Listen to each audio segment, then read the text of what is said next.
আসসালামু আলাইকুম। আশা করি আপনারা সবাই ভালো আছেন। আজ আমি চলে এসেছি বাংলাদেশে বিশ্ব ম্যানগ্রোভ সুন্দরবন।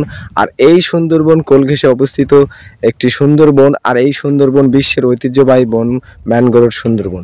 আর এই সুন্দরবনে কত পরিশ্রমী কত মানুষ থাকে, তাদেরই এক জীবন যাত্রার গল্প নিয়ে আজ চলে এসেছি। আমি গোলপাতার কিছু নিয়ে কথা শুনবো তাদের কাছ থেকে। এই গোলপাতাগুলো সুন্দরবনে কত সুন্দর হয়ে দেখে আপনার গোলপাতা গাছ সবাই কম বেশি চেনেন। আর এই যে গোলপাতাগুলো এখনকার যে গরমে, এই গরমের সময় কেটে আনা হয়। আর এই কেটে এনে দেখুন ঘর তৈরি করা হয়। দেখুন এই গোলপাতা দিয়ে ঘর তৈরি করবে বলে আজ এই সুন্দরবনে যে আমাদের খেটে খাওয়া দিন মজুরিরা যারা কষ্ট করে চলে যায় আনতে, তারা আজ এই গোলপাতাগুলো নিয়ে চলে এসেছে। তার শুরুতেই শুনবো এক বৃদ্ধ বয়স্ক, উনি এই গরমের মধ্যে বস্তা গায়ে দিয়ে আছে। শুনবো, বাবাজি কেমন আছেন? ভালো আছে। তা আপনি এই গোলপাতার জগতে কতদিন আছেন?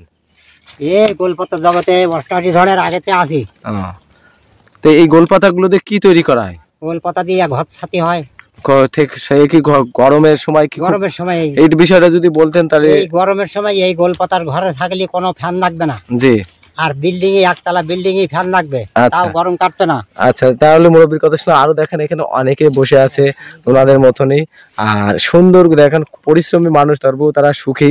তাই আমরা তাদের জন্য দোয়া করবো। আজ এ পর্যন্ত, আল্লাহ হাফেজ।